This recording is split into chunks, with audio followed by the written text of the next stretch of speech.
Eo amin'ny fifandraisan'ny firenena malagasy sy ny firenena vahiny kosa indray dia nikadona teto Madagasikara androany ny délégation comorienne izay tarihin'ny filohan'ny Comore Andriamatoa Ikililo Douinine.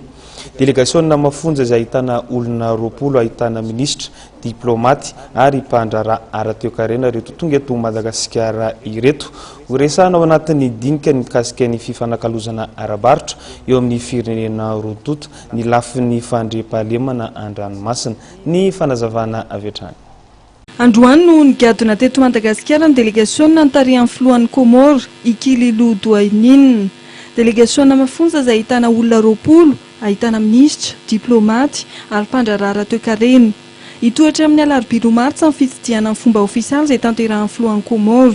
Izy ny dinika izay irahan'ny délégation amin'ny tompon'andraikitra malagasy ao anatin'izany ny filoham-pirenena Hery Rajaonaromampianina.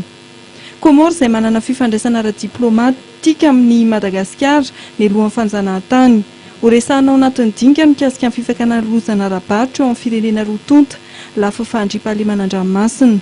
Eo ihany koa ny fivoriana fa 12 firenena mampiasa panina manontolo ny teny frantsay izay ampiatrino Madagasikara amin'ny volana novambra 2024.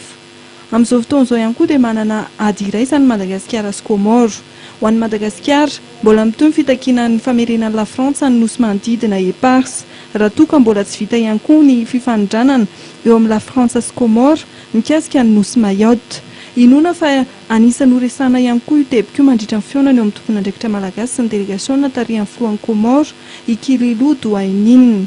Ity filoha ity izay eo am-pamaranana ny fotoam-piasany amin'izao fotoan'izao.